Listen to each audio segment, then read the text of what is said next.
Hey, today I had a meeting with a top management consultancy about the topic of global warming, and they are engaged in this topic and they studied the whole case and they were looking through the data and find out a lot of things which I also found out. That, for example, the world isn't on track to 1.5 degree or 2 degree targets, but more in the direction of 3 degree warming and more.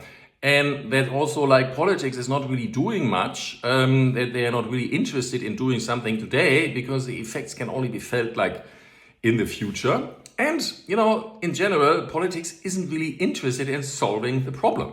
Yeah?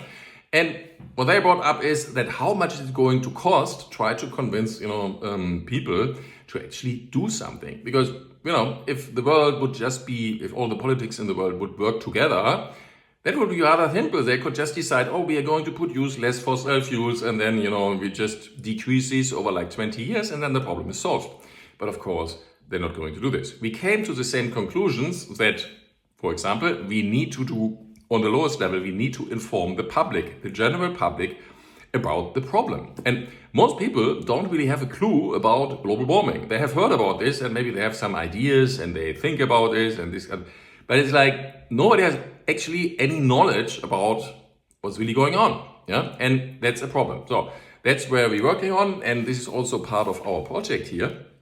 We are looking for how can we explain to somebody really fast and really simple the problem. And we have a facts page, and there are some nice diagrams. Here's a diagram where you have about 800,000 years the temperature and the CO2 levels.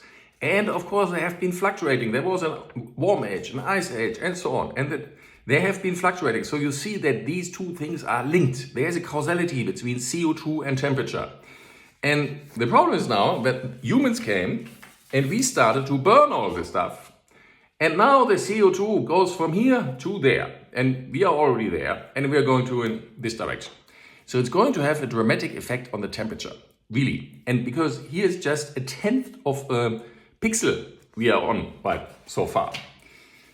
So the problem really is that making a prediction of where we are likely going to with respect of CO2 is possible. You can just calculate how much CO2 is probably in the air. But then to say how high the temperature is still also a big problem. And when the politics tell you something about we have a 2 degree target, we have the Paris Agreement, and Paris Agreement is saying we are going to limit global warming to a level well below 2 degrees. What they actually are telling you is, we are working on something, or we are thinking of something where we can tell you that it's not going to get warmer with a 50% probability of 2 degrees.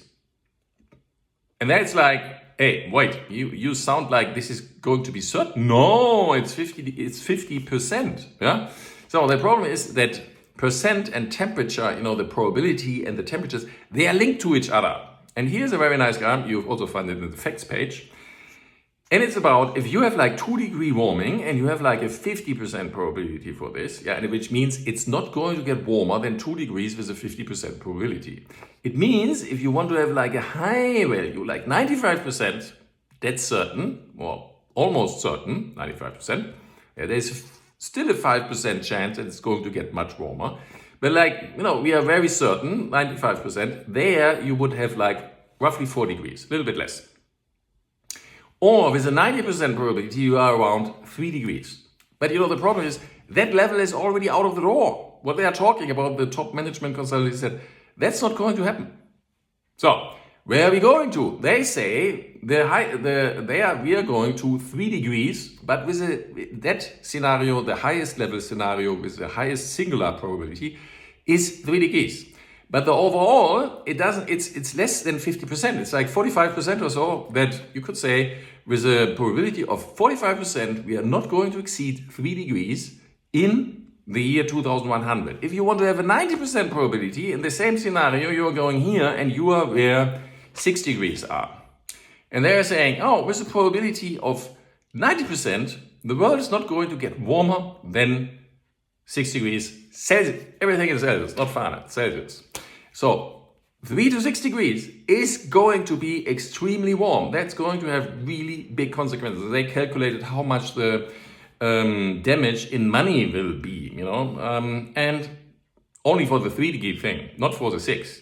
because that's really going to be really extreme. Because think of this, the world is basically water, and the water is heating up not so fast. So the land masses are going to be the ones which will be hottest. So it's going to have extreme consequences if we go to a scenario with 3 to 6 degrees. So we have to do something. Informing is one thing, but then we really have to work on solutions. You can start by making a difference and following this channel. Thank you very much for watching. We are working on solutions. See you later.